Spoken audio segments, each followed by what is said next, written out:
In today's video, I'm going to teach you how to use the Starred tab in Google Drive. Think of the Starred tab as your personal shortlist inside Drive. It's designed to bring your most important documents and folders to the front so you don't have to dig through a long directory every time you need them. This is especially helpful if you work across multiple projects or collaborate with different teams and want a single place to find your key files quickly. First, log into Google Drive with your Google account. Once you're in, look to the panel on the left side of the screen. You'll see a list of sections like My Drive and Shared with Me. Click on Starred. This opens a focused view that shows only the items you've chosen to mark as important elsewhere in Drive. You're not moving files or creating duplicates here. Starred is simply a convenient filter that points to the originals. Inside the Starred tab, you'll see your selected files and folders arranged just like the rest of Drive. You can switch between list and grid views, open items with a single click, and use the same toolbar actions you're used to.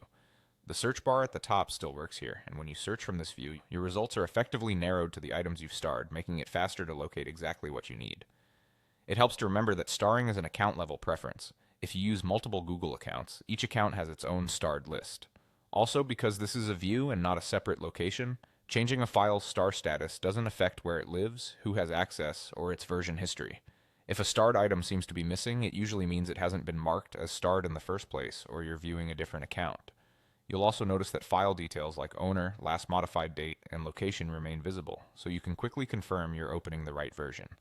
If you rely on offline access, remember that offline availability is separate from starring. The Starred tab will show your important items whether or not they're available offline, and offline settings still apply per file.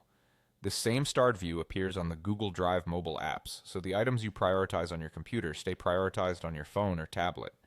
It's a simple way to keep your workflow consistent across devices without reorganizing folders. That's all there is to it.